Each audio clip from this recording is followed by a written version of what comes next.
Welcome back to my official YouTube channel. This is Gaurav यान and welcome back to the show. तो आज show थोड़ा collaboration है, तो क्रिकेट गाय के साथ हम लोग कोलैबोरेट कर रहे हैं और थोड़ा एक्सटेंडेड शो होगा। मेन आज टॉपिक जो है वो ये है कि हम लोग 2 साल से लगातार वर्ल्ड टेस्ट चैंपियनशिप फाइनल खेल रहे हैं। तो जो हम लोग जीत तो रहे हैं हर जगह, चाहे ओवरसीज हो चाहे इंडिया में हो, पर एक जो मेन प्रॉब्लम है, जो मेन इशू है, लोग वहां पे ध्यान बिल्कुल नहीं दे रहे हैं। तो उसी पे आज हमारा डिस्कशन है कि why India can't able to find settle opening pair in the team. इसी पे हमारा डिस्कशन है। तो शो में हाजिर है क्रिकेट गाय, रुपेंद्र और मिश्रा जी। सबका स्वागत है मेरे शो पे। Thank you Gaurav. और I want to give all my best wishes to cricket guy for starting his new YouTube channel, or hope he grows well. And yes, thanks again to Gaurav for giving me the opportunity. Thank you Gaurav for inviting us, and welcome to cricket guy. Thank you Rupendra, thank you Archishman. तो show start किया जाए guys. मेरे ख्याल से सबसे main topic है, इस पे किसी का भी ध्यान नहीं जा रहा। हम लोग क्योंकि सीरीज जीत रहे हैं तो इसीलिए इस पे ध्यान नहीं जा रहा है, लेकिन ये मेन टॉपिक है। अब हम लोग leading to the world test championship final, जो हम लोग का 10 दिन का जो हम लोग लीड करेंगे, आगे जाकर मेन टॉपिक पे डिस्कस करेंगे जब तक वर्ल्ड टेस्ट चैंपियनशिप फाइनल हम लोग का जो मैच होगा उस टाइम तक। तो आज जो मेन मैंने मुद्दा ढूंढा है ये है कि हम लोग अभी तक सेटल ओपनिंग पेयर अभी तक क्यों नहीं निकल पाए, क्यों हमारे पास सेटल ओपनिंग पार्टनरशिप नहीं है। मुझे याद आता, अब मैं थोड़ा सा पीछे जाता हूं। अगर आपको याद होगा, जब लास्ट बार मेरे ख्याल से MS धोनी की कैप्टेंसी में हम नंबर 1 बने थे, तो उस समय एक सेटल ओपनिंग पेयर हुआ करता था वीरेंद्र सहवाग और गौतम गंभीर का।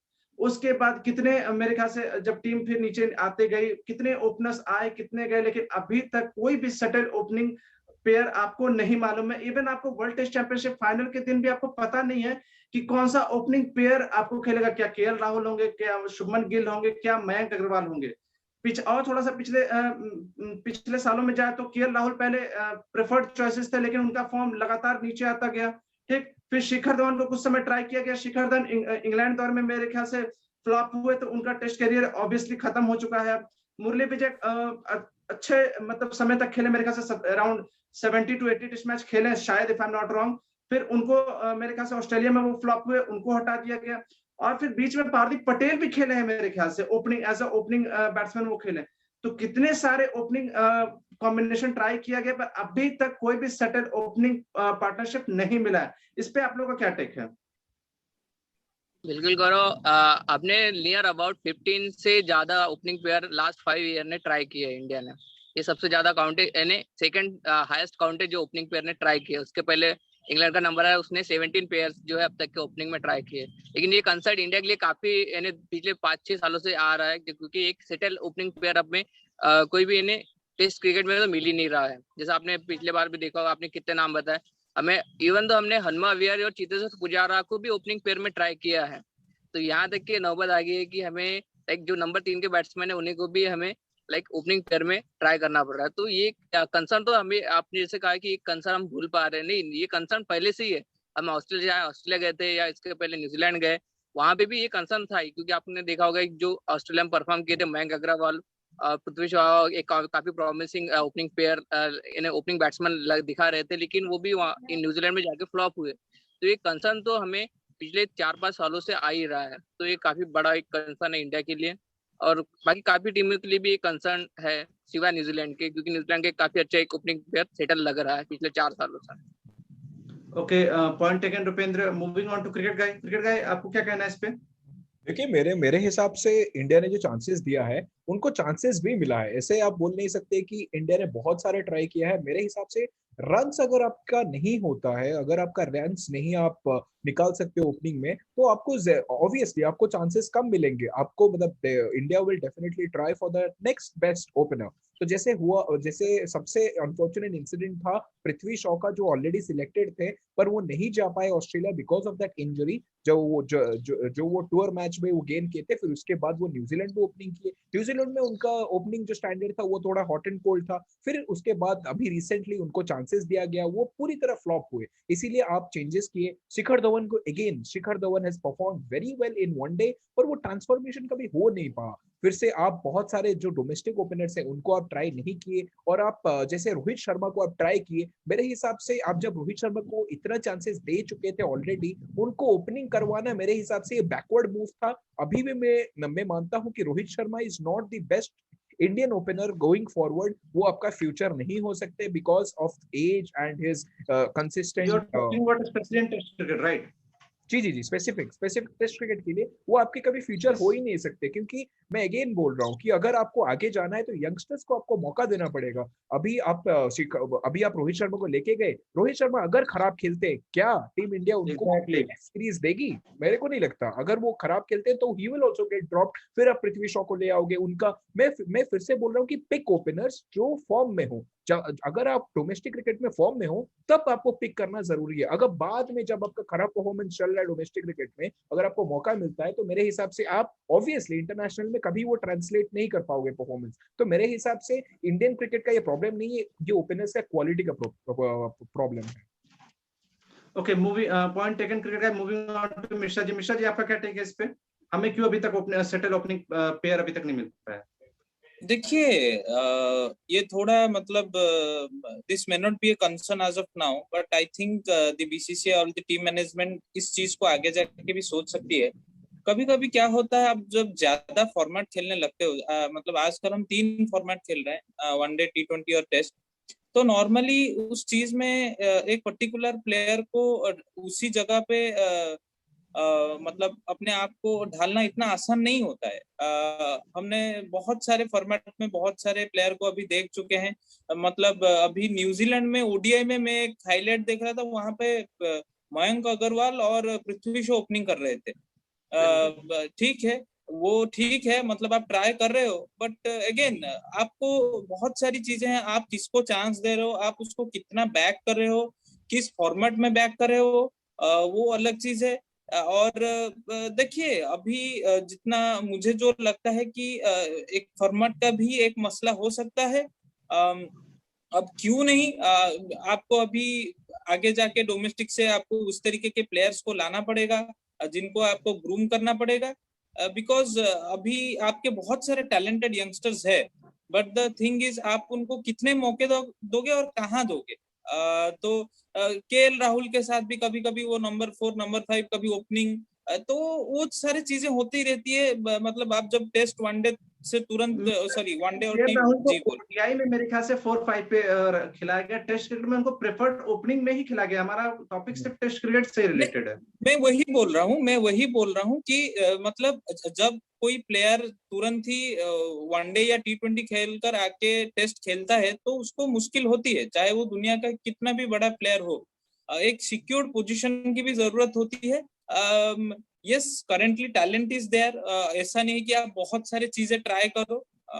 आप 2-4 या 3-4 लोगों पे ही स्टिक करना अच्छा होगा, वरना ऐसा हो जाएगा जैसे हमारा नंबर 4 का एक कंसर्न था। वो भी प्रॉब्लम आ सकता है टेस्ट क्रिकेट में अगर हम ओपनिंग की बात करें। Okay Mishra ji, point taken. एक चीज मैं ऐड करना चाहता हूँ। इस मतलब इतने सालों में, 2-3 सालों में अगर देखा जाए, ठीक है, 2-3 सालों में अगर आप देखेंगे ध्यान से, तो जितना मौका केएल राहुल को टेस्ट क्रिकेट में मौका मिला है, उतना मेरा नहीं ख्याल है किसी भी ओपनिंग जो बैट्समैन है, किसी को उतना मौका मिला है। मेरे ख्याल से केएल राहुल का अगर ओपनिंग देखेंगे तो लास्ट के 1-2 साल अगर देखेंगे ना, तो उनका एवरेज मेरे ख्याल से 20 या 25 का है, लेकिन फिर भी टीम मैनेजमेंट ने उनको बैक किया है। तो मोस्ट डिसअपॉइंटिंग पार्ट वाज कि केएल राहुल ने डिलीवर नहीं किया है। एक मेरे ख्याल से वो ऑन एंड ऑफ रहते थे। जब वो रन बनाते थे तो थोड़ा कंसिस्टेंट रहते थे, उनका 100 बनता था तो बड़ा 100 बनता था। पर वो जब स्ट्रगल करते थे तो लगातार स्ट्रगल करने लगते थे। उनका जो लो स्कोर रहता था वो 0 से 10 के बीच में रहता था। अच्छा, वो ओवरसीज में फेल होते थे, नो प्रॉब्लम, ठीक है, कोई इशू नहीं है। मेरे ख्याल से जब बुरा फॉर्म उनका आया तो वो ओवरसीज में फेल होने लगे, जैसे ऑस्ट्रेलिया हो गया या फिर इंग्लैंड हो गया, ठीक है। मोस्ट डिसअपॉइंटिंग पार्ट वाज कि वो इंडिया में भी फेल होने लगे, वो इंडिया में भी रन नहीं बना रहे थे।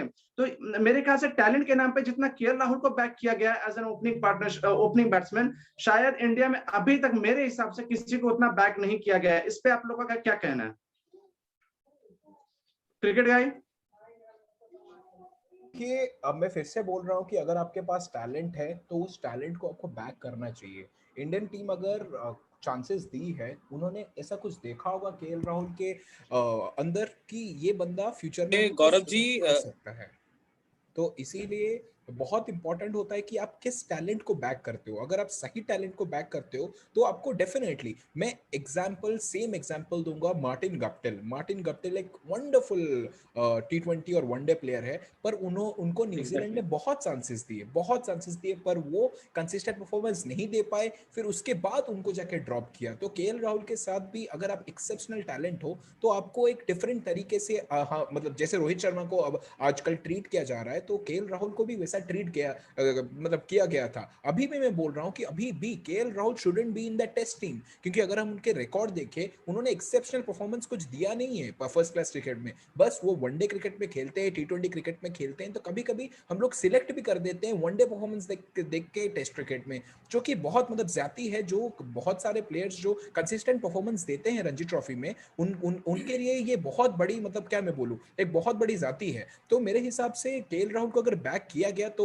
It was only because of his talent. पर आपने सही कहा गौरव कि ऐसा मतलब इतना ज्यादा टैलेंट, मतलब इतना ज्यादा परफॉर्मेंस ना होने के बाद भी इतना ज्यादा अपॉर्चुनिटी देना, मेरे हिसाब से ये बहुत मतलब खराब डिसीजन था इन terms of team Indians perspective. और मेरे को नहीं, मतलब मैं कहना चाहता हूँ फिर से कि अगर आपका टैलेंट दिख रहा है तो उसको इतना मतलब कम चांसेस दीजिए, मतलब लिमिटेड अपॉर्चुनिटी दीजिए। ऐसा मत कीजिए कि जब तक आप टैलेंट देख के, मतलब जब अगर आप एक्सेप्शनल हो तो आपको टैलेंट मतलब अपॉर्चुनिटी दिया जा रहा है until and unless you succeed, तब एक बहुत बड़ा प्रॉब्लम बन जाता है।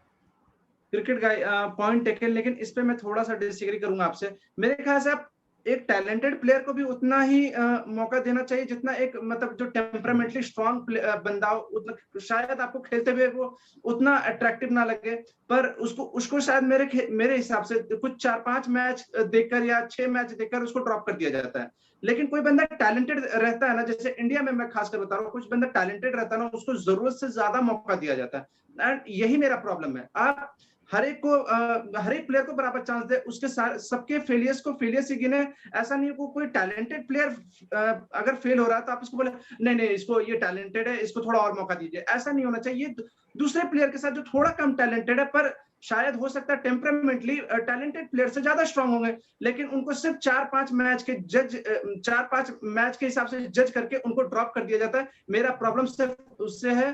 फेलियर सबके लिए बराबर ही होना चाहिए। क्रिकेट का गो है। और गौरव देखिए, आपने जो मतलब जो कहा कि मेरिटोक्रेसी होना चाहिए, पर मैं फिर से बोल रहा हूँ, जो 11 टीम जब मतलब हम लोग जब कैप्टन 11 प्लेयर्स लिखते हैं, 10 प्लेयर अपने आप को चूज करते हैं, एक प्लेयर लग्जरी होता है जो कैप्टन खुद चूज करता है कि ये प्लेयर अगर है तो ये प्लेयर बड़ा प्लेयर है, मतलब उसको लगता है कि he feels much more secured. तो मेरे हिसाब से अगर हम देखें केएल राहुल को अगर चांसेस मिला है, it is only because of talent. मैं फिर से बोल रहा हूँ, टैलेंटेड प्लेयर्स को बैक करना बहुत, गौरव, बहुत इंपॉर्टेंट है। क्योंकि फॉर एग्जांपल आकाश चोपड़ा, जिनका आपको पता था कि वो 10-15 टेस्ट के बाद वो ड्रॉप ही होने वाले थे, आप जितना भी इन्वेस्ट करें उनके ऊपर, उनके पास शॉट नहीं था, उनके पास परफॉर्मेंस नहीं था, तो मतलब एक मतलब ऐसे बंदे के ऊपर इन्वेस्ट करोगे जो अगर टैलेंटेड है तो आपको परफॉर्मेंस देगा बाद में। अगर आप ऐसे टैलेंट पे इन्वेस्ट कर रहे हो जिनका लग रहा है कि जिनका कोई फ्यूचर नहीं है, क्योंकि पता चल जाता है सिलेक्टर्स को उस लेवल में जो क्रिकेट खेलते हैं, 10-15 टेस्ट में अगर आप परफॉर्म नहीं कर रहे हो तो आपको साइडलाइन किया जाएगा। तो यही मतलब गौरव, मैं फिर से बोल रहा हूँ, जब ऋषभ पंत को मौका मिला, बहुत खराब परफॉर्मेंस के बीच में उनको मौका मिला था, मैं फिर से बोल रहा हूँ कि ये एक्सेप्शनल टैलेंट है, इसीलिए मौका मिला। अगर वो ऐसे मतलब पार्थिव पटेल होते या दिनेश कार्तिक होते तो कभी उनको नहीं मौका मिलता। Okay, point taken cricket guy. Moving on to Mishra ji. Mishra ji, आपको क्या कहना है इस पे कि क्या देखिए जी बिल्कुल टॉपिक मुझे मालूम। देखिए, आप अभी केएल राहुल का पर्टिकुलर नाम ले रहे हैं, मैं आपको ये बता दूं कि KL Rahul when he was selected from the test format. वो एक अच्छे टेस्ट क्रिकेटर थे डोमेस्टिक लेवल में। जब उनका सिलेक्शन हुआ, मतलब वो टेस्ट के स्पेशलिस्ट थे। तो Exactly. अभी भी मैनेजमेंट को लगता है, देखिए, he transformed being to a T20 और ODI player after being a test player. तो मैनेजमेंट को अभी भी यही लगता है कि सिंस उसका रूट ग्रास रूट लेवल से वो टेस्ट क्रिकेट खेल के आया है, अभी भी हम उनको मौका दे सकते हैं। लेकिन हाल ही में आप देखिए, he is in the squad but he is not in the contention for the playing 11। अभी उसको स्क्वाड में रखा जा रहा है क्योंकि मैनेजमेंट को लगता है कि उनसे ज्यादा अच्छा ओपनर अभी नहीं है, इसीलिए वो शुभमन गिल को मौका दे रहे हैं। जी सॉरी बोलिए। To interrupt you Mishra ji, मुझे ये बोलिए। नहीं लगता है कि उनसे बेहतर ओपनर की वजह से वो टीम में है। प्रॉब्लम ये है कि अभी एक्सटेंडेड स्क्वाड हर जगह जा रहा है 20 या 22 प्लेयर का, ठीक है, उसके वजह जी से बिल्कुल एक बिल्कुल। ज्यादा रखा जा रहा है। वरना अगर तो नॉर्मल सिचुएशन रहता, हाँ मैं बार बार हमेशा बोलता हूँ, नॉर्मल सिचुएशन रहता जो बिल्कुल। 15-16 का स्क्वाड रहता, तो केएल राहुल इस टीम में नहीं होते। मिश्रा जी हाँ गो अहेड। नहीं होते। जी जी नहीं होते, बिल्कुल नहीं होते। और केएल राहुल का एक सबसे बड़ा मसला ये रहता है कि वो एक सपोज एक सीरीज होता है, मतलब किसी भी टीम के साथ वो थोड़ा कंफ्यूज कर देते हैं सिलेक्टर्स को। फॉर एग्जांपल, अगर T20 वनडे और टेस्ट का सीरीज होता है, कभी कभी वो T20 में अच्छा खेल देते हैं, वनडे और टेस्ट में फेल हो जाते हैं। कभी कभी ओडीआई में अच्छा खेल देते हैं, टेस्ट और T20 में फेल हो जाते हैं। कभी कभी टेस्ट में अच्छा कर देते हैं, फिर वनडे, मतलब एक टूर में उनका मिक्स्ड परफॉर्मेंस रहता है, जिसके वजह से सिलेक्टर्स थोड़ा कंफ्यूज हो जाते हैं, क्योंकि वो सोचते हैं कि, मतलब मैं उनका माइंडसेट बताना चाहता हूँ कि हमने अगर इस प्लेयर को इन्वेस्ट किया है, let us give one more chance. उसके बाद और एक चीज, कैप्टन की बैकिंग भी बहुत होती है। आपको ये मानना पड़ेगा कि कैप्टन जो होता है वो उस आइदर उसके इसके लिए कुछ फेवरेटिज्म हो सकता है, तो उस विराट कोहली भी केएल राहुल को बहुत बैक करते हैं। तो मुझे लगता है यही रीजन है, ये जो दो बड़ा रीजन है कि वो टेस्ट क्रिकेट से आए हैं। और एक चीज पर्टिकुलरली, कभी कभी आपको फेवरेटिज्म मिल जाता है या फिर कैप्टन बोलता है कि नहीं, he is my go to guy. और सबसे बड़ी चीज, KL Rahul was in contention to be a captain. तो कभी कभी क्या होता है कि अगर आप एक प्लेयर के बारे में इतना सोचते हो, तो since you can't drop him. एक आकाश चोपड़ा का एक कमेंट्री में सुना था कि एक साल पहले आप केएल राहुल को कैप्टन बनना चाहते हो, अभी बोल रहे हो कि आप उसको टीम से निकालो करंट इंग्लैंड सीरीज में जो उनका फेल्योर है T20 में।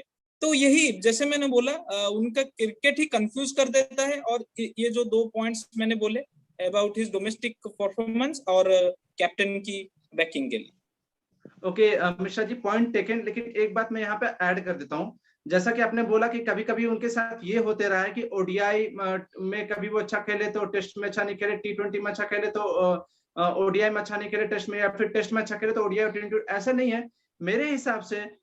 उनका कभी भी सबसे बड़ी फॉर्म और एक खराब हुआ चीज, उनकी उनकी इंजुरी भी हो जाती है कभी कभी, मतलब एग्जैक्टली। उनका इंजुरी कंसर्न भी है।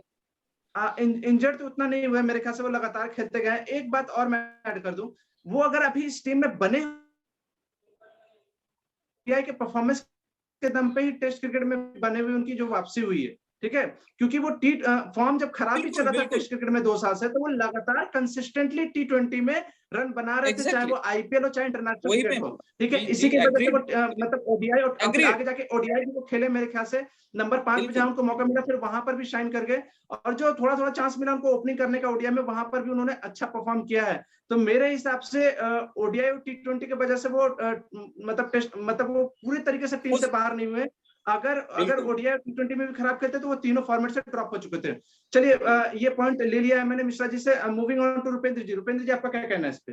वो कहते हैं ना, मैन इन द क्राइसिस, वो नाम है केएल राहुल का टीम इंडिया के लिए। ठीक है, पिछले आप 2-3 सालों से देख रहे होंगे कि जहाँ पे आप शायद मैंने टेस्ट क्रिकेट की बात छोड़ के जो इंडिया T20 और ओडीआई में बात कर रहे हैं, जहाँ भी आपको चांस मिल रहा है, विकेट कीपिंग हो, ओपनिंग बैट्समैन हो, नंबर 3 नंबर 4 पे खेलना हो, या नंबर फिनिशिंग रोल आपको करना हो, वो हर जगह कुछ ना कुछ अपने परफॉर्मेंस देख के वो आपको अपनी टीम में जगह बना के रखे हैं। लाइक वो उनका एक फेथ है, टीम मैनेजमेंट का भी उनके ऊपर फेथ है कि भाई अगर हम कोई भी सिचुएशन में आ जाते हैं तो भाई एक हमारे पास बंदा बैठा है, उसको हम ट्राई कर सकते हैं और वो शायद हमें वो नया पार भी लगा सकता है, राइट। तो उसका एक हमने काफी बड़ा इन्वेस्टमेंट दिया केएल राहुल के ऊपर पिछले साल, उनको टीम में रखा गया है शायद टेस्ट क्रिकेट में भी। आपने देखा होगा उनकी परफॉर्मेंस T20 और ओडीआई में ऑन एंड ऑफ चलते रहता है, लेकिन कभी अच्छा परफॉर्म कर देते एक सीरीज में तो एक सीरीज में नहीं करते। तो वहां पे जैसे मिश्रा जी ने कहा कि सिलेक्टर्स को वो भी कंफ्यूज कर देते कि भाई इसने तो ये सीरीज में परफॉर्म किया, इसमें नहीं किया, तो अब आने वाले सीरीज में कौन से कर देगा कौन सा नहीं। तो राइट, ये है कि एक आपके पास वही जैसा कहा कि आप कैप्टन का भरोसा भी आपने जीत लिया, राइट। और आप भी एक कंटेंडर है कैप्टन किसी के बनने में, आप फ्यूचर के लिए देख रहे हैं। और विराट कोहली का मेन मोटिव है कि आपको अभी उसको फ्यूचर की टीम बनानी है, राइट। और जैसा कहा था कि मुझे अभी 5 सालों के लिए और टॉप पे रहना है, उसके बाद मुझे हैंड ओवर करना है नेक्स्ट चीज को। तो यहाँ पे वही बात हो अच्छा रही है कि Gaurav ji, let me clear you. यहाँ पे लिख रहा है, if you can cut it, this meeting no longer has a time limit. क्या इशू हुआ है क्रिकेट का, ये बताएंगे? ओके ओके ओके कर दो। Okay okay, I have done. Okay, pause कर दियो। ओके हाँ, तो इसी वो इसी है। वजह से, हाँ इसी वजह से केएल राहुल को ने लगातार चांसेस दे रहे हैं टेस्ट क्रिकेट में भी। टेस्ट क्रिकेट में आप जैसे कहा कि ओपनिंग पेयर का मसला है, तो केएल राहुल भी एक वहां के एक पेयर है, ठीक है, ओपनिंग पेयर में आप उनके भी ट्राई कर सकते हैं। लेकिन आप जैसे आपने काफी सारे पेयर्स ट्राई किए, केएल राहुल परफॉर्म नहीं कर पा रहे थे टेस्ट क्रिकेट में, और उसके अलावा भी आपके जो ओपनिंग पेयर है वो भी परफॉर्म नहीं कर पाए, अलावा सिवाय मयंक अग्रवाल के। मुझे मयंक अग्रवाल पिछले 2-3 सालों से सिर्फ एक ही जैसा एक सॉलिड नाम दिखाई दे रहा है, और जो भी मुझे लगता है कि फ्यूचर ओपनिंग पेयर वही रहने वाला है कि मयंक अग्रवाल के साथ पृथ्वी शॉ या शुभमन गिल, ये दो यानी आपके फ्यूचर ओपनिंग पेयर है। रोहित शर्मा का तो दूर दूर तक नाम नहीं है, तो इसी वजह से इनकेस अगर आपके पास पृथ्वी शॉ या शुभमन गिल, इनमें से कोई अगर आपका बहुत ही बेकार परफॉर्म करता है, उसके कुछ आप फॉर्म में नहीं रहते, आपको उनको टीम से बाहर निकालना पड़ता है, तब man in the form KL Rahul उसके जगह आ सकते हैं और वो आपकी टीम को सहारा दे सकते हैं। उसके अलावा आपको ओपनिंग पेयर आप मुझे बता दीजिए, आप कौन किसको ट्राई कर सकते हैं अगर आपके अगर शुभमन गिल और पृथ्वी शॉ अगर नहीं रहे तो। Okay Rupendra, point taken. Guys मुझे बस मैं ऐसा नहीं कि मेरा एजेंडा आज केएल राहुल, मेरा सिर्फ एजेंडा है ओपनिंग पेयर, क्यों हमारा ओपनिंग पेयर सेटल नहीं हो पाया, तो जिसके वजह से इन 2 सालों में अगर देख रहा हूँ या 2-3 सालों में, तो सबसे ज्यादा चांसेस केएल राहुल को मिला है, तो इसलिए केएल राहुल पे ज्यादा डिस्कशन हो रहा है। मेरा सिर्फ एक पॉइंट है, क्या कोई भी प्लेयर मतलब चाहे वो जिस नंबर पे भी बैटिंग कर रहा हो, क्या वो 2 साल तक 24, 25 या 20 का एवरेज लेकर 2 साल तक लगातार खेल सकता है? लास्ट के 2 साल की बात मैं कर रहा हूं जब केएल राहुल ड्रॉप हुए। क्या कोई प्लेयर 24-25 के एवरेज से 2 साल तक लगातार खेल सकता था? नंबर 1। और दूसरा चीज, आप मयंक अग्रवाल को देख लीजिए, सबसे बड़ा एग्जांपल है कि उनका एक सीरीज खराब गया है मेरे ख्याल से ऑस्ट्रेलिया टूर में, वो टीम से अपना जगह खो बैठे हैं। ठीक है, उनको नहीं पता है कि वो कब उनको चांस मिलेगा कब नहीं, क्योंकि रोहित शर्मा का जगह फिक्स है। विराट कोहली ऑलरेडी बोल चुके हैं कि शुभमन गिल प्रेफर्ड चॉइसेस हैं, क्योंकि उनका मेरे ख्याल से ऑस्ट्रेलिया में ठीक ठाक परफॉर्मेंस रहा था, और मान लीजिए यहाँ पे थोड़ा सा टर्निंग विकेट था, थोड़ा डिफिकल्ट विकेट था, तो इसकी वजह से उतना मेरे ख्याल से रन नहीं बना सके। लेकिन अभी भी आप सभी लोग जान रहे हैं कि प्रेफर्ड चॉइसेस शुभमन गिल ही होंगे। तो यही मेरा पॉइंट है कि एक प्लेयर को मेरे ख्याल से खराब परफॉर्मेंस के बावजूद भी लगातार चांस मिलते गया, और एक प्लेयर को सिर्फ एक खराब परफॉर्मेंस मतलब एक सीरीज खराब हुआ जो कि ऑस्ट्रेलिया में हुआ, उसके वजह से वो टीम में अपना जगह खो बैठे हैं। तो क्या ये राइट तरीका है किसी प्लेयर को ट्रीट करने का? क्रिकेट गाय, आप इस पे क्या कहना चाहेंगे? नहीं, बिल्कुल नहीं। ये तो मतलब मैं क्या बोलूँगा, हम लोग, ये तो आपने जो कहा ये आपने पूरा सच्चाई, पूरा मतलब जैसे वो बोलते हैं कि एक्सपोज कर दिया पूरा। तो इसीलिए ये तो इंडियन क्रिकेट में हिस्टोरिकली होता रहा है, और फेवरेटिज्म जो होता है या हम लोग जो हीरो वर्शिप जिसको बोलते हैं, वो हम लोग बचपन से ही करते आ रहे हैं। तो कुछ कुछ प्लेयर्स को ऐसे भी अगर 1990s में या 80s में जाए, बहुत लोग बोलते थे कि जो रवि शास्त्री का करियर रहा वो सुनील गावस्कर ने बनाया, उनको रिपीटेडली चांसेस देके। फिर वही exactly the same thing goes with Dhoni and Ashwin जब खराब भी खेलते थे धोनी फिर भी उनको खिलाते थे, इंस्टेड ऑफ प्रज्ञान ओझा। जहां पे अश्विन मतलब ओवरसीज उनको लेके जाते थे, प्रज्ञान ओझा का इतना अच्छा रिकॉर्ड था, फिर को अभी कभी भी एक टेस्ट भी नहीं खेले वो ओवरसीज। मतलब एक क्रिकेटर जो मतलब इतने सारे विकेट्स लिए, एक टेस्ट भी प्रज्ञान ओझा कभी बाहर नहीं खेले। अश्विन रिपीटेडली 60-70 का एवरेज है, फिर भी उन्होंने खेला। तो फिर भी ये मतलब मैं फिर से बोल रहा हूँ कि ये हिस्टोरिकली मिश्रा जी ने जैसे कहा कि हम लोग का ये फेवरेटिज्म रहा है इंडियन क्रिकेट, और मतलब सब कॉन्टिनेंट में ज्यादातर ये रहता है। अगर आपका मतलब आप बहुत बड़े प्लेयर हो, बिगर देन द गेम जब आप बन जाते हो, तो आपको ऑब्वियसली रोहित शर्मा है इसीलिए वो खेल रहे हैं। अगर रोहित शर्मा के अलावा और कोई प्लेयर होता तो अभी उसको कभी मौका नहीं मिलता। मुरली विजय इतना रन्स बनाए इसीलिए वो अपने मतलब जगह को बचा के रख पाए। फिर मैं फिर से बोल रहा हूँ कि ओवरसीज आप खिलाते हो हनुमा बिहारी को, कभी इंडिया में वो एक टेस्ट भी नहीं खेले। तो जैसे आपने बोला कि कभी मतलब ये होना नहीं चाहिए, पर ये बहुत मतलब ये बहुत अनफॉर्चुनेट है कि ऐसे भी चीज मतलब ये 21st सेंचुरी में ये चीज हो रहा है कि आपका रन्स नहीं है, आप फिर भी खेल रहे हो, परफॉर्म नहीं कर रहे हो, ड्रॉप हो रहे हो, फिर भी you have been picked because of non performance. तो आपने जो बोला कि ये कभी सच मतलब ये कभी सही तो नहीं हो सकता, पर हम लोग ये कुछ कर नहीं सकते, क्योंकि ऊपर मतलब फिर से बोल रहा हूँ कि जो हीरोइज्म है हम लोग का, जो हीरो वर्कशिप है वो चलता रहेगा, और जो प्लेयर्स बड़े हैं वो डेफिनेटली विदाउट मेरिट वो चांसेस उनको मिलेगा मतलब इंडियन स्क्वाड में। मूविंग ऑन टू मिश्रा जी, आप क्या कहना चाहेंगे इसमें? बिल्कुल, देखिए मतलब अभी तो हालांकि थोड़ा सा मतलब अच्छा कंडीशन हुआ है। अगर आप पहले की एग्जांपल देखे, वहां पे लॉबी चलता था। मतलब अभी तो हम बात कर रहे हैं कि फेवरेटिज्म कैप्टन के, वहां पे पहले ज्यादातर मुंबई के प्लेयर्स खेलते थे। एक टाइम था जब वहां पे जो लॉबी चलता था, मतलब रीजनलिज्म चलता था। हालांकि वो थोड़ा अभी कम हो गया है, लेकिन इट्स ऑलवेज डिसहार्टनिंग। मतलब आप एक प्लेयर को कभी 20 मौके देते हो, कभी आप एक प्लेयर को 2 मौके देते हो। देखिए, हम इस चीज को चेंज नहीं कर सकते हैं। मतलब ये completely up to the management. हम सिर्फ यहाँ पे क्या, we can only cry, but it's very sad कि बहुत कुछ हो गया है, बहुत कुछ डेवलपमेंट हो गया है, लेकिन ये जो पार्शियलिटी या फिर फेवरेटिज्म आप जो बोल रहे हैं, ये अभी तक चालू है, एंड ये आगे भी रहेगा। मतलब हमने बहुत बार ऐसा भी आप बोल सकते हैं कि अभी जो आईपीएल आ गया है, जो भी प्लेयर आईपीएल टीम के कैप्टन होते हैं या वाइस कैप्टन होते हैं, वो प्लेयर आके खेलते हैं अपने रेस्पेक्टिव, मतलब अपने इंटरनेशनल टीम के लिए। तो ये चीज होता रहेगा। हाँ, उस प्लेयर के ऊपर है कि वो उस एडवांटेज को आगे, उस मौके को कितना वो फायदेमंद बना सके अपने लिए, अपने टीम के लिए।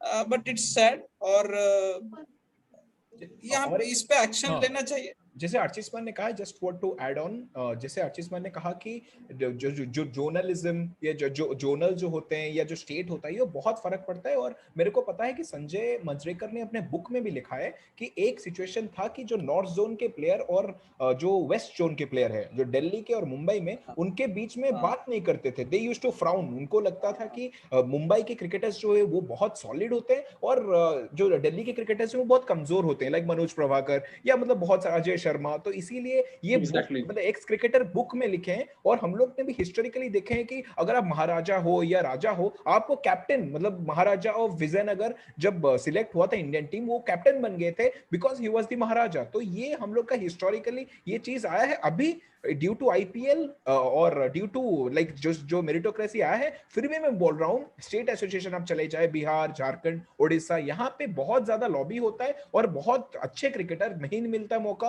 और ये होता रहेगा, जब जहां पर ज्यादा पैसा है वहां पे करप्शन भी बहुत ज्यादा होगा। Point taken. Moving on to Rupendra. Rupendra ji, आपका क्या कहना है इस पे? क्या ये सही है किसी प्लेयर का लगातार 2 साल से 20-25 का एवरेज रह रहा है, उसको मतलब खिलाते रह गए आप, और एक प्लेयर का एक सीरीज खराब किया उसको तुरंत आप ड्रॉप कर दिए? और प्लेयर्स के साथ इतना पेशेंस क्यों नहीं दिखाया जाता? एक बात से थोड़ा डिसएग्री करूंगा कि जो आप मैंने कह रहे हैं कि मयंक अग्रवाल को एक सीरीज करके ड्रॉप कर दिया, मैंने ड्रॉप तो नहीं किया क्योंकि आपके फ्यूचर प्लान में मयंक अग्रवाल का नाम तो परमानेंट है, ठीक है। आप जस्ट आपके पास मुझे एक बात बताइए, वो ड्रॉप वो प्लेइंग 11 से हुए। मैं नहीं बोल रहा कि वो 15 से बाहर हो गया, 20 स्क्वाड से बाहर हो गए, पर उनको तो ड्रॉप एक सीरीज के दम पे ही जज किया गया ना। आप अगर आप ये ध्यान रखिए, मेरे ख्याल से उनका 1 या 2 डबल 100 भी है, if I am not wrong. और उनका अभी भी अगर रिकॉर्ड देखेंगे ओवरऑल, तो मेरे ख्याल से अराउंड 50 का एवरेज भी है। तो क्या उसके दम पे सिर्फ एक सीरीज के भरोसे आप उनको ड्रॉप कर सकते हैं प्लेइंग 11 से? बिल्कुल। उन्होंने जो 11 टेस्ट मैचेस खेले, उसमें 17 इनिंग में सबसे ज्यादा रन उन्हीं के एज ओपनर है, ठीक है, 900 कुछ भी रन है। तो काफी जो उनकी परफॉर्मेंस है वो तो काबिल तारीफ है, राइट। लेकिन आपके पास अगर देखिए, आप थोड़ा बहुत फेलियर हो गया, ठीक है, आप लेकिन आपके पास अगर रोहित शर्मा जैसा बड़ा नाम बैठा हो और आप अगर आपके सामने फेलियर हो रहा हो, तो आप उसको अगर रोहित शर्मा को रुपेंद्र जी, रोहित शर्मा तो वैसे भी मान लीजिए ओपनिंग करते ही करते, उसमें कोई इशू नहीं है। जैसे केएल राहुल का टीम से वो मतलब बाहर हुए तो थोड़ा सा लग गया था कि अब रोहित शर्मा ओपनिंग करेंगे। मेरे ख्याल से अब मैं शुभमन गिल के भी खिलाफ नहीं, क्योंकि शुभमन गिल ने अच्छी बैटिंग की है, सिर्फ एक सीरीज करा। मैं किसी के खिलाफ नहीं हूँ। मेरा पॉइंट ये है कि सारे प्लेयर्स के साथ बराबर मौका क्यों नहीं मिलता? क्यों एक सीरीज के दम पे किसी को जज कर दिया जाता है? और क्यों 2 साल लगातार बुरा परफॉर्मेंस के बावजूद मतलब बहुत मतलब कहते हैं ना, थक के हार के फिर जाके आप उसको ड्रॉप करते हैं? सबके साथ बराबर क्यों नहीं होता है? हाँ, ये तो क्रिकेट में पहले से चलता आ रहा है। आप हिस्टोरिकली भी जाएंगे, जैसे मिश्रा जी ने कहा कि ऑब्वियस आप अपने कॉलेज में भी देख लीजिए, आप में भी खुद ना आपने महसूस किया होंगे, फेवरेटिज्म उसमें भी होता है, ठीक है। आप रियल लाइफ एग्जांपल ले लीजिए, आपको पता चल जाएगा कि फेवरेटिज्म आते ही आता है। कोई टीचर का एक बहुत खास स्टूडेंट होता है, उससे ज्यादा कुछ चांसेस मिल जाते हैं, ठीक है। कोई इसमें आपको स्पोर्ट्स खेलना हो तो उसमें आपको ज्यादा जल्दी चांसेस मिल जाएंगे। या एक बंदा ऐसा होता है कि वो भाई सभी चीजों में आप पार्टिसिपेट कर लेगा, लेकिन बाकी को चांसेस नहीं मिलता, राइट। तो वहां पे भी सेम, टीम इंडिया में भी सिर्फ टीम इंडिया की बात नहीं, ये आप साउथ एशिया में जो भी जितनी भी टीम्स है, वहां पे फेवरेटिज्म का तो होता ही होता है। उसके साथ कोटा सिस्टम, जैसे साउथ अफ्रीका की बात करें, वहां पे कोटा सिस्टम हो जाता है। यहाँ पे कैसा कोटा सिस्टम तो नहीं है, लेकिन यहाँ पे फेवरेटिज्म आ जाता है रीजन वाइज। लेकिन अब जैसे का फेवरेटिज्म का बहुत कम हो चुका है, क्योंकि अब जैसे कैप्टन भी दिल्ली वाले साइड में आ गए हैं और मुंबई का तब जैसा दबदबा रहा नहीं, लेकिन स्टिल यहाँ पे भी जैसा टीम मैनेजमेंट है और सिलेक्टर्स में फेवरेटिज्म का मसला आता ही है, लेकिन अभी कुछ बीते कुछ सालों में थोड़ा कम हुआ है। लेकिन स्टिल यहाँ पे एक कैसा डिसहार्टनिंग है कि प्लेयर्स जो डोमेस्टिक में काफी यानी जोरों से परफॉर्म कर रहे हैं, उन्हें चांस नहीं मिलते हुए, काफी एवरेज प्लेयर, एवरेज तो नहीं बोल सकते, टैलेंटेड प्लेयर है लेकिन वो परफॉर्म नहीं कर पा रहे, लेकिन उन्हें साथ में रखा जा रहा है। लेट्स सी, ये माइंडसेट चेंज होना चाहिए। टीम मैनेजमेंट का इसमें काफी बड़ा रोल होता है। एज ए मुझे तो नहीं लगता कि कैप्टन का उतना ज्यादा रोल रहना, लेकिन उससे ज्यादा टीम मैनेजमेंट का ज्यादा रोल रहता है और सिलेक्टर्स का। Gaurav, okay guys, point taken. If I am not, एक क्वेश्चन है, अभी तो बात सिर्फ यही हो गई है मेरे ख्याल से सीधा कि आपको कैप्टन के गुड बुक्स में रहना है। इसका मतलब तो यही हो गया कि कैप्टन के गुड बुक्स में रहना है, आपको लगातार चांसेस मिलते रहेंगे और कैप्टन आप अपने परफॉर्मेंस पे ध्यान मत दीजिए, आप अपने क्रिकेट पे ध्यान मत दीजिए।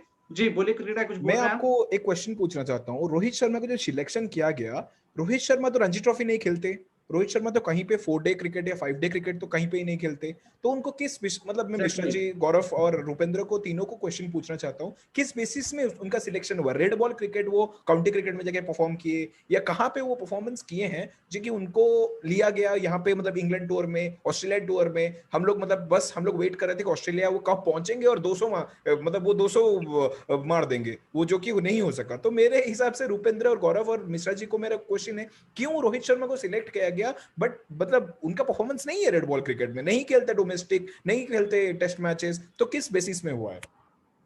मेरे हिसाब से क्रिकेट का, जैसा कि आपने सवाल पूछा है कि किस बेसिस पे हुआ है, ओडीआई और टी20 में वो लगातार स्कोर कर रहे थे, ठीक। प्लस यहाँ पे टेस्ट क्रिकेट में आप देखेंगे तो लगातार उनको चांसेस नहीं मिल रहे थे जहां पे वो बैटिंग करते हैं 6 नंबर 7 नंबर। मैं ये नहीं बोल रहा कि उनका टेस्ट करियर इसके पहले बहुत अच्छा हुआ करता था, पर एक कहते हैं ना ब्लेसिंग इन डिस्गाइज ये हो गया कि लैक ऑफ ओपनिंग बैट्समैन बहुत ज्यादा प्रॉब्लम क्रिएट होने लगा, और रोहित शर्मा के साथ ये चल गया कि ओडीआई और टी20 में उनका रिकॉर्ड शानदार रहा है बीइंग एन ओपनर।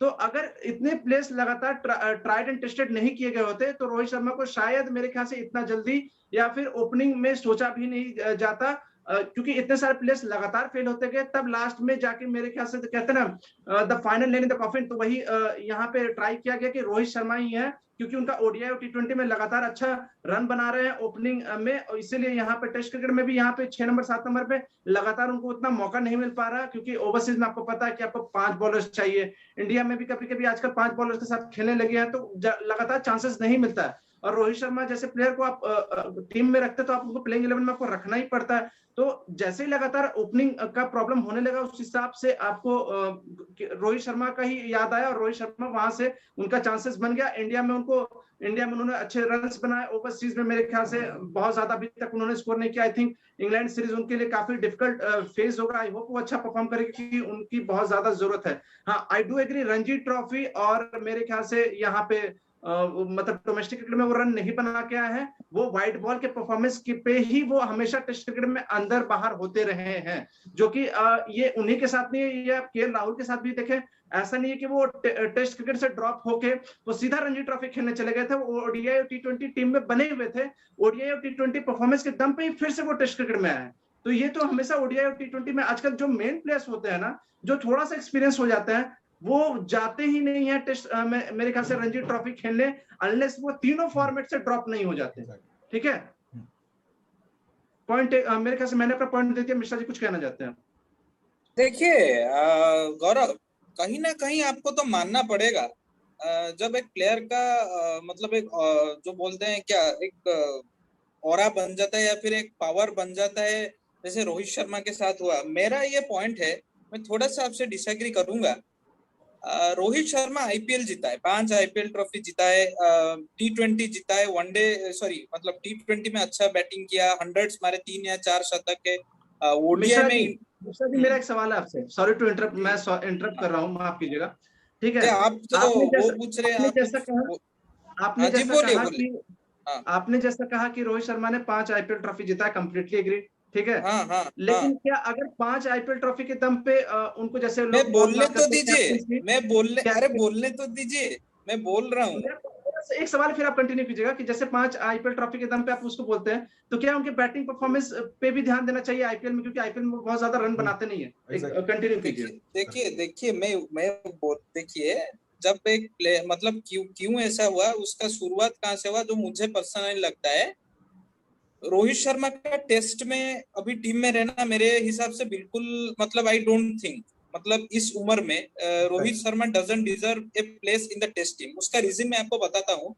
हमारे जो कॉन्ट्रैक्ट्स होते हैं उसमें रोहित शर्मा, विराट कोहली, जसप्रीत बुमराह का नाम है। रोहित शर्मा का नाम यहाँ पे क्यों है वो मुझे मालूम, मतलब आई एम बिकॉज उनका टेस्ट क्रिकेट में अभी उतना परफॉर्मेंस अच्छा नहीं है। क्यों वो टेस्ट क्रिकेट में आए, वो जैसे मैं बोला, हमारे फैंस का एक प्रेशर होता है, एक मैनेजमेंट का भी डर होता है कि इस प्लेयर का मतलब कितना पावर है, मतलब he is having a great power to attract, और मतलब वो चीज घुस जाता है कभी कभी। जैसे बताया आईपीएल जीता है, टी20 में शतक मारे, मतलब हिज ओडीआई एंड टी20 records are fantastic and he is probably the second best batsman after Virat Kohli in shorter formats अगर आप देखेंगे तो। कभी कभी ये चीज मन में घुस जाता है, कभी कभी ये चीज मन में घुस जाता है क्या सिलेक्टर्स के, कैप्टन कभी कभी ये भी आता है कि विराट कोहली मतलब इंटरेस्टेड नहीं है रोहित शर्मा को लेने के लिए, या फिर उनका कुछ रिफ्ट चलता है, हो भी सकता है, ये सच भी हो सकता है। लेकिन कभी कभी ऐसा होता है कि आपको एक प्लेयर को मौका देना पड़ेगा, क्योंकि वो आपको अलग चीजों में या फिर बहुत कुछ अपने लाइफ में स्पेशली इन स्पोर्ट्स अचीव किया है। तो मुझे लगता है कि ये भी रीजन हो सकता है। और जैसे आपने बताया, ठीक है आईपीएल में उनका बैटिंग रिकॉर्ड खराब है, लेकिन वो भी ये सोच रहे होंगे कि यार ये कैप्टेंसी मटेरियल भी हो सकता है, उसका एक्सपीरियंस है, तो सिंस विराट से भी थोड़ा अच्छा लगता है हमें mindset, again they are putting him for the test. तो मेरा ये पॉइंट है, हालांकि मैं गलत हो सकता हूँ, लेकिन मेरा ये है कि उनको उस आधार पे टेस्ट क्रिकेट में मौका दिया जाता है। Point taken Mishra ji. मेरे ख्याल से 33 या 34 के हो चुका है। अगर अभी भी टीम मैनेजमेंट, खासकर टेस्ट क्रिकेट में बोल रहा हूँ, टेस्ट क्रिकेट में उनको कैप्टेंसी के रोल में अगर देख रही है, तो उससे ज्यादा मेरा नहीं ख्याल है कि उससे ज्यादा बेहतर है किसी यंग प्लेयर को ग्रूम करे। नहीं, कैप्टेंसी के रोल में नहीं, मेरा ये कहना है खिलाने में, ओनली टू बी प्लेइंग 11, वो प्योरली वो दो फॉर्मेट से ही आते हैं। बाकी टेस्ट क्रिकेट में अब ज्यादा फ्यूचर उनका देखते नहीं। ठीक है, पॉइंट टेकन। आप रुपेंद्र जी की तरफ से आपको क्या टेक है? और एक पॉइंट ऐड करना चाहूंगा उसमें, जैसे कि आपने बताया कि रोहित शर्मा एक नाम है वर्ल्ड क्रिकेट में, आप बिल्कुल वही चीज, बिल्कुल विराट कोहली और रोहित शर्मा के दो ऐसे तगड़े फैन बेस है कि भाई आपको उसको कमर्शियल एस्पेक्ट भी देखना पड़ता है, और बीसीसीआई उसके ऊपर ध्यान देता है। मुझे नहीं लगता कि बाकी कोई क्रिकेट बोर्ड इस एस्पेक्ट के ऊपर ध्यान देता होगा। रुपेंद्र जी, क्या आपको लगता है कि Rohit Sharma list a contract में होना चाहिए जहां पे विराट और बुमराह है? अगर टेस्ट क्रिकेट को आप बिल्कुल नहीं होना चाहिए, लेकिन मुझे पता है ना वो ऐड क्यों हुआ है, बिल्कुल दैट्स द आंसर।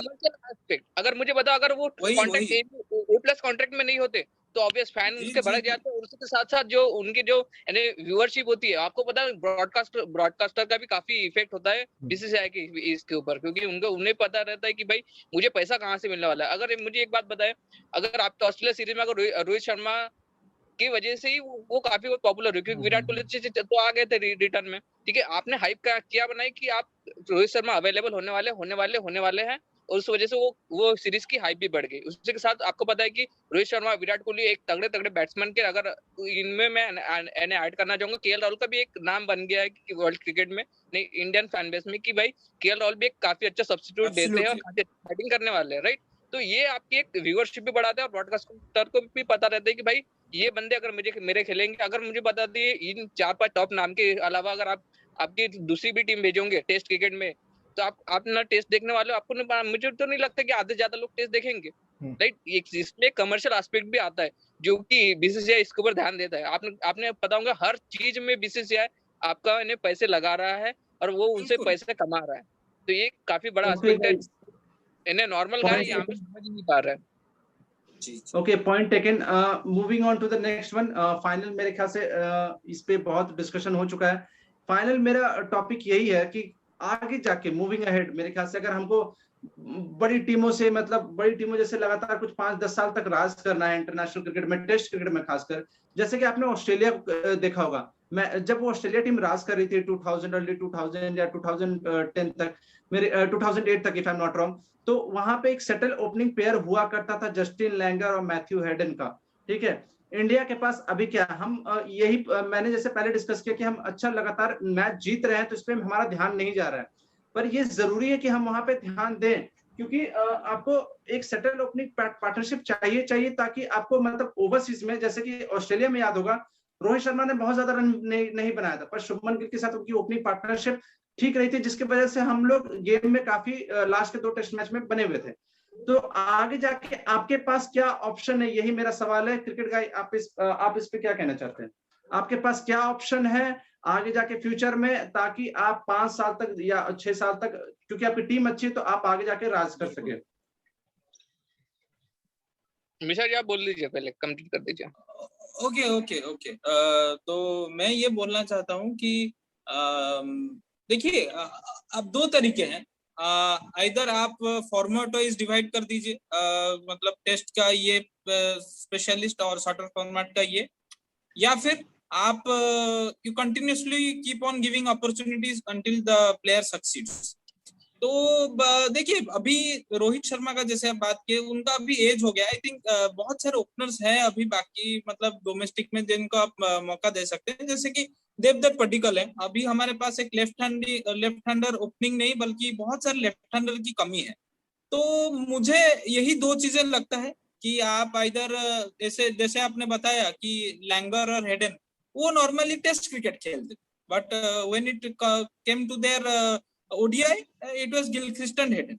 तो आप ऐसे कीजिए, इधर एक प्लेयर को पूरा खिलाइए 2 फॉर्मेट, या फिर उनके साथ जिसको खिलाएंगे यू कैन स्वैप इट और स्विच इट। बाकी आप एक पूल बना दीजिए 5 to 6 प्लेयर्स का, बोलेंगे कि दीज आर आवर प्लेयर्स, वो फेल हो सक्सेसफुल हो, we will be giving them opportunities, कुछ भी हो जाए। तो मुझे लगता है यही कर सकते हैं। ओके, पॉइंट टेकन क्रिकेट गाय। जी जी जी। तो मेरे हिसाब से आपने जो कहा कि आप बेसिकली गौरव आप बोलना चाह रहे हो कि मल्टी फॉर्मेट क्रिकेटर्स चाहिए, राइट? मेरा कुछ उससे मल्टी फॉर्मेट से कोई नहीं है मेरे ख्याल से। मेरा ये पॉइंट है, मैथ्यू हेडन उस समय 2 फॉर्मेट होता था, दोनों फॉर्मेट खेलते थे। ठीक है, जस्टिन लैंगर भी खेलते, पर वो उस क्वालिटी के नहीं थे, शायद वाइट बॉल फॉर्मेट खेलने लायक, तो इसलिए वो नहीं खेलते थे। मेरा ये कहना है कि जैसे नंबर 1 टीम कोई होता है, जैसे पहले ऑस्ट्रेलिया टीम नंबर 1 थी, तो उनका सेटल ओपनिंग पेयर हुआ करता था। तो हमारा सेटल ओपनिंग पेयर क्यों नहीं है इन बहुत सालों में, और आगे आपको क्या ऑप्शन दिखता है, ताकि हम आगे जाके बेहतर और परफॉर्मेंस कर सके, खासकर ओवरसीज में, और 5-6 साल और अपना डोमिनेंस दिखा सके टेस्ट क्रिकेट में। क्रिकेट गया। देखिए, जब आप ऑस्ट्रेलिया के बारे में बात कर रहे हो तो ऑस्ट्रेलिया में जिस दौर का आप बात कर रहे हो उस टाइम वो इनविंसिबल थे, कोई उनको हरा नहीं पाता था, और उनके पास वो प्लेयर्स भी थे। प्लेयर्स रहना बहुत मतलब बहुत इंपॉर्टेंट होता है, क्योंकि आपने जैसे कहा कि आपका ऑस्ट्रेलिया का पेयर जो था उस टाइम, बैटिंग जो पेयर था, मैथ्यू हेडन और जस्टिन लैंगर, उसके बाद ओपनिंग करते थे गिलक्रिस्ट और हेडन। वो कर पाए क्योंकि उनके पास प्लेयर्स थे गिलक्रिस्ट की तरह, he was that kind of player कि जो ओपनिंग करके रन्स बना सकते। क्योंकि पर मैं बहुत बार देखा हूं कि जस्टिन लैंगर को भी उन्होंने चांसेस दिया है, ऐसा नहीं कि वो बिल्कुल चांसेस नहीं दिए, वो ओपनिंग किए, पर उनको पता चल गया कि ये बंदा जो है ये बस टेस्ट क्रिकेट के लिए, जैसे पुजारा है। तो मैं फिर से बोल रहा हूँ कि मल्टी फॉर्मेट क्रिकेटर्स मेरे हिसाब से जो दौर आ गया है जहां पे इतना ज्यादा क्रिकेट खेला जा रहा है, मेरे हिसाब से multi format openers are the best way to go. क्योंकि कैप्टन्स भी मैं एग्री करता हूँ और फॉर्मेट भी, क्योंकि कुछ कुछ ओपनर्स होते हैं जो प्रॉपर टेस्ट क्रिकेट के लिए फोकस, क्योंकि अभी जिस स्टेज पे गेम है, जितना कॉमर्शियल एस्पेक्ट है, जितना पैसा मिल रहा है, मेरे हिसाब से 1-2 फॉर्मेट अगर आप अपने आप को बना रहे हो, मैं टेस्ट क्रिकेट का ही प्लेयर हूँ, तो ये सबसे बेहतरीन बात है। क्योंकि एक प्लेयर, अगर रोहित शर्मा को बहुत डिफिकल्ट होता है टेस्ट क्रिकेट खेल के, T20 खेल के और वनडे खेल के, और आपका जो क्वेश्चन था क्यों हम लोग बना नहीं पा रहे, क्योंकि हम लोग, फिर से मैं बोल रहा हूँ, जो हीरोइज्म है, ये जो जैसे रुपेंद्र ने सही कहा पूरा कि ब्रॉडकास्टर का देखते, वो ब्रॉडकास्टर को देखते हैं, एडवर्टाइजमेंट के देखते हैं, तो इसीलिए ये सबसे ज्यादा प्रॉब्लम है कि हम लोग इससे उभर के नहीं आ पा रहे। हम लोग चाहते हैं कि वही क्रिकेटर खेले, वो एक छोटा सा टैलेंट पूल में, इसीलिए बोल रहा हूँ कि सेंट्रली कॉन्ट्रैक्टेड प्लेयर जो होते हैं, मिश्रा जी ने कहा गौरव, वो बहुत मैटर करते हैं। अगर 15-20 आप सिलेक्ट करते हो, यही 15-20 आपका 1 साल के लिए खेलेंगे, आप बाहर से किसी को लेके नहीं आ सकते। तो आप जैसे बोल रहे हो कि गौरव कि हम लोग टैलेंट आइडेंटिफिकेशन भी बहुत बड़ी प्रॉब्लम है इंडिया में, हम लोग टैलेंट को आइडेंटिफाई नहीं कर पाते। जैसे साउथ अफ्रीका में प्रॉब्लम है, इंडिया में भी प्रॉब्लम है वो चीज। और मेरे हिसाब से मुंबई इंडियंस का जो स्काउटिंग टैलेंट है वो सबसे बेस्ट है, better than the Indian team, क्योंकि वो जसप्रीत बुमराह जब जसप्रीत बुमराह नहीं बने थे वो लेके आ गए थे, हार्दिक पांड्या को 10 लाख में खरीद लिया। तो टैलेंट स्काउटिंग भी बहुत इंपॉर्टेंट है मेरे हिसाब से। स्टेट एसोसिएशन का बहुत मेजर रोल होता है इसमें। स्टेट एसोसिएशन अगर प्लेयर को बनाएंगे, अगर ऊपर छोड़ेंगे तब भी, क्योंकि इतना बड़ा कंट्री है इंडिया, आप डिपेंड नहीं कर सकते बीसी से ही सब कुछ करे। यहाँ पे स्टेट एसोसिएशन का जो मतलब जो होता है कंट्रीब्यूशन वो बहुत कम है। It is limited to Punjab, to Tamil Nadu, फिर टू मुंबई, टू दिल्ली। तो ये मतलब जो नीचे नीचे स्टेट एसोसिएशन है, जैसे नागालैंड हो गया, असम हो गया, त्रिपुरा हो गया, उड़ीसा, झारखंड, इसमें झारखंड तो नहीं, झारखंड तो अभी बहुत अच्छा है। तो ये ज्यादा सबसे बड़ा प्रॉब्लम है कि हमारा जो स्टेट एसोसिएशन है वो इतने पैशनेट भी नहीं है, और सारे लोग मतलब बस क्रैम्प पिकर्स है, मतलब बस चीजें उठाना जानते हैं, बस चाहते हैं कि भाई पैसा मिल जाए, भाई जहां से मिल रहा है वहीं पे हम लोग सेटिस्फेक्शन है। क्या प्लेयर को, जैसे महेंद्र सिंह धोनी का आपने मूवी में देखा, एक लेटर उनको नहीं पहुंचा, ऊपर से आया एक लेटर उनको नहीं पहुंचा, वो अपना दिलीप ट्रॉफी मैच मिस कर दिए। तो ये अगर हो रहा है तो कितना ज्यादा प्रॉब्लम है। नीचे जो ग्रासरूट लेवल में सबसे इंपॉर्टेंट टैलेंट होता है ग्रासरूट लेवल, और आप जो बोलते हो स्कूल क्रिकेट में अगर आप टैलेंट आइडेंटिफाई नहीं कर पा रहे हो, एक प्लेयर अगर नेपोटिज्म का शिकार होता है। मैं फिर से बोल रहा हूँ कि सचिन तेंदुलकर का, अर्जुन तेंदुलकर जो मौका मिला उसमें मैं इतना ज्यादा मतलब मैं बिल्कुल एग्री नहीं करता कि वो उस स्थिति में थे जो मुंबई इंडियंस में कैंप में वो बैठ सकते थे। उनसे बेहतर प्लेयर यहाँ पे बैठे हैं, बट सचिन तेंदुलकर के बेटे होने का बहुत फायदा उन्होंने उठाया है यहाँ पे। तो मेरे हिसाब से अगर पैशनेट एडमिनिस्ट्रेटर्स और ग्रासरूट लेवल मैनेजर्स रहेंगे तब भी हम लोग ओपनर्स या मतलब बड़े प्लेयर्स हम लोग प्रोड्यूस कर पाएंगे। और मेरे ख्याल से थोड़ा सा पेशेंस दिखाने की बहुत जरूरत है, और ईमानदारी से पेशेंस दिखाने। लग रहा है कि ऐसा नहीं कि जैसे मयंक अग्रवाल के साथ हुआ कि एक सीरीज उनका खराब हुआ, उनको तुरंत ड्रॉप कर दिया गया। जैसे आप केएल राहुल या फिर किसी और ओपनर के साथ पेशेंस दिखाया था, वैसे ही मयंक अग्रवाल के साथ अगर पेशेंस दिखाएंगे तो मयंक अग्रवाल ही नहीं, किसी और ओपनर्स के साथ भी पेशेंस दिखाएंगे तो ज्यादा आप सक्सेसफुल होंगे। क्योंकि मयंक अग्रवाल के साथ मैं एक ऐड कर दूं, उन्होंने रन बहुत बनाए हैं, और प्लस वो डोमेस्टिक क्रिकेट में भी काफी ज्यादा रन स्कोर करके आ रहे हैं। ठीक है, तो यही मेरा पॉइंट है। अब चलते हैं मिश्रा जी आपका इस पे क्या टेक है? जी मैं दे दिया अपना टेक इस चीज पे। Okay, moving on to Rupendra ji. ठीक है, mark my word, Mayank Agarwal और पृथ्वी शॉ और शुभमन गिल, ये तीनों जो नेक्स्ट टूर होने वाला है ना ऑस्ट्रेलिया का, ये तीनों ही ओपनिंग प्लेयर रहने वाले हैं। मुझे नहीं लगता है कि रोहित शर्मा शायद वहां तक के जाए थे, लेकिन ये टीम मैनेजमेंट उनको कब तक के ले जाती है वहां तक के। लेकिन मुझे तो 110% श्योर हूँ कि मयंक अग्रवाल के साथ पृथ्वी शॉ ये दोनों ओपनिंग करेंगे, क्योंकि ये डोमेस्टिक परफॉर्म कर रहे हैं। उसके साथ आपने इनके आईपीएल के परफॉर्मेंस भी देख लिए। Rohit Sharma on end of, क्योंकि उनकी जब से हाइप बनी है टेस्ट क्रिकेट में खेलेंगे। ऑस्ट्रेलिया में भी ज्यादा कुछ कमाल नहीं कर पाए, लाइक 50s की है, रन्स की है। इंडिया में थोड़ा बहुत उन्होंने स्कोर किया है। अब इंडिया के बाहर की जो बात हो रही है, अगर वो इंग्लैंड में काफी अच्छा परफॉर्म कर रहे हैं तो उनके 1-2 साल और टेस्ट क्रिकेट में बन सकते हैं, नहीं तो उसके अलावा मुझे तो उनका फ्यूचर टेस्ट क्रिकेट में लग नहीं रहा। और जैसे कि आपने फ्यूचर की बात की ना, तो मेरे हिसाब से ये 3 नाम है, शुभमन गिल, पृथ्वी शॉ और मयंक अग्रवाल, ये तीनों आपके ओपनिंग पेयर में पक्के सेटल होने वाले हैं आपके इंडियन टीम में। पर रुपेंद्र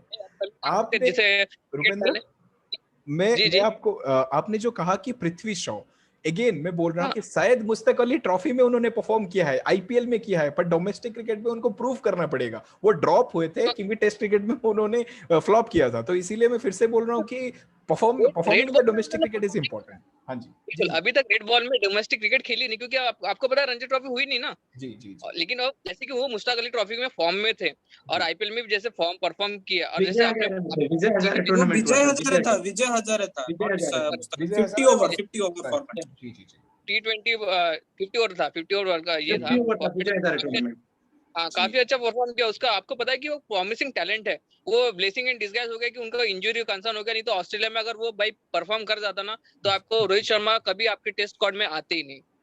मार्क माय वर्ड। क्या बोलते हैं। और उसके साथ बिल्कुल, इसके पहले उनका बहुत एक साल से काफी बुरा फॉर्म चल रहा था मेरे ख्याल से। पृथ्वी शॉ का बहुत चांसेस उनको भी ट्राई किया गया, पर उनके टेक्निकल एस्पेक्ट में जो बात होनी चाहिए ना, टेक्निकल इश्यू काफी, जैसे अंदर आती हुई गेंद पे फंसते हैं, बाउंसर पे फंसते हैं। तो अगर आपको टेस्ट क्रिकेट खेलना है तो इन सब चीजों पे वर्कआउट करना बहुत जरूरी है। तो उसी की वजह से मेरे ख्याल से वो जब तक रेड बॉल नहीं खेलेंगे, व्हाइट बॉल के परफॉर्मेंस पे नहीं, क्योंकि रेड बॉल हिलता है थोड़ा सा, ठीक है, व्हाइट बॉल उतना मतलब स्विंग नहीं करता। तो रेड बॉल में अगर वो परफॉर्म करेंगे, जब रणजी ट्रॉफी आगे जाके होगा, वहां पे वो फॉर्म दिखाएंगे तो ज्यादा बेहतर है। लेकिन इस साल आईपीएल में वो फिर भी थोड़ा सा उन्होंने लगा है कि अपने जो टेक्निक है उस पे जरूर काम किया है।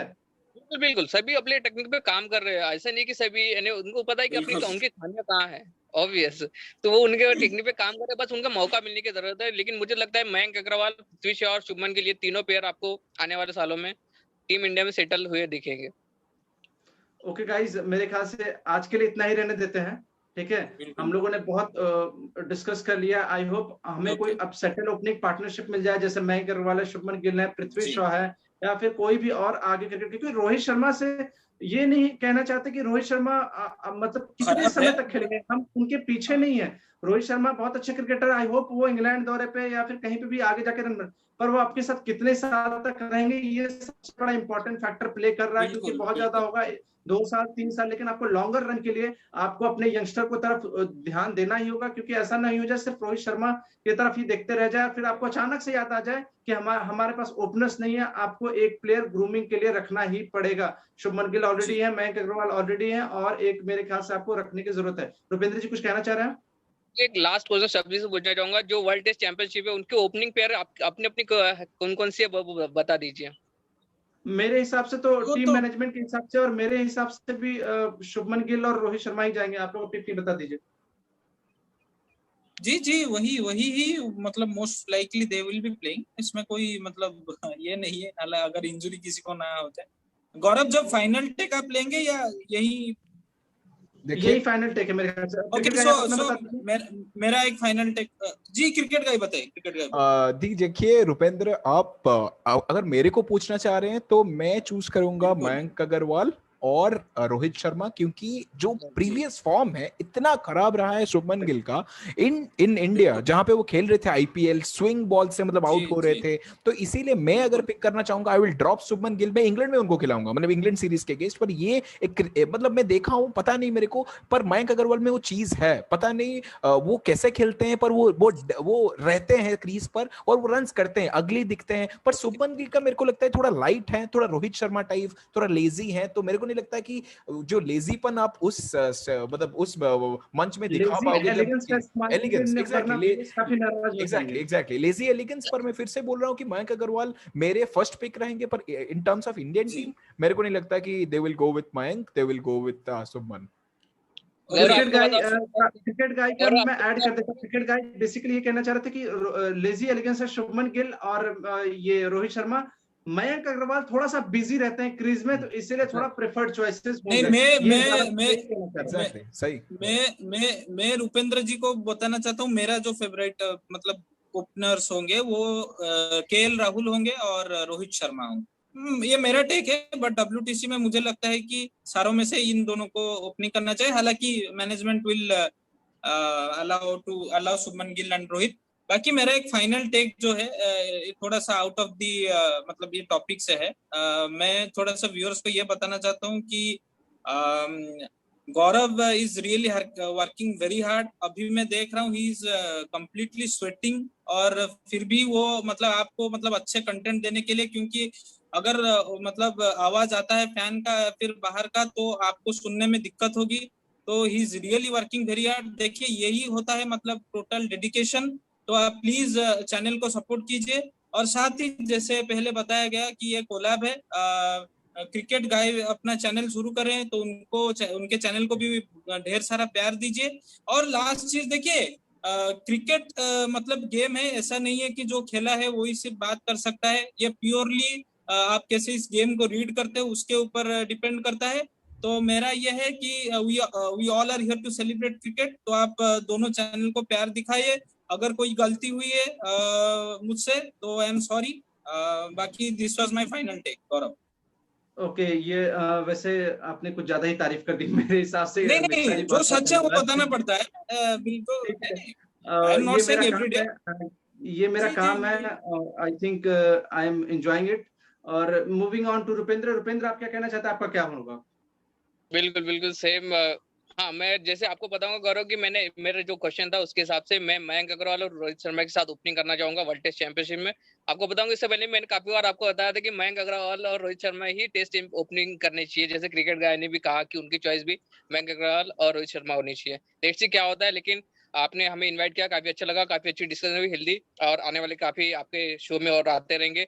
और प्लीज सभी लोग जो भी व्यूअर्स है आप प्लीज चैनल को सब्सक्राइब करें, उसी के साथ साथ क्रिकेट गाय को भी ऑल द बेस्ट और उनका भी चैनल आप चेकआउट कर दिए। That's it.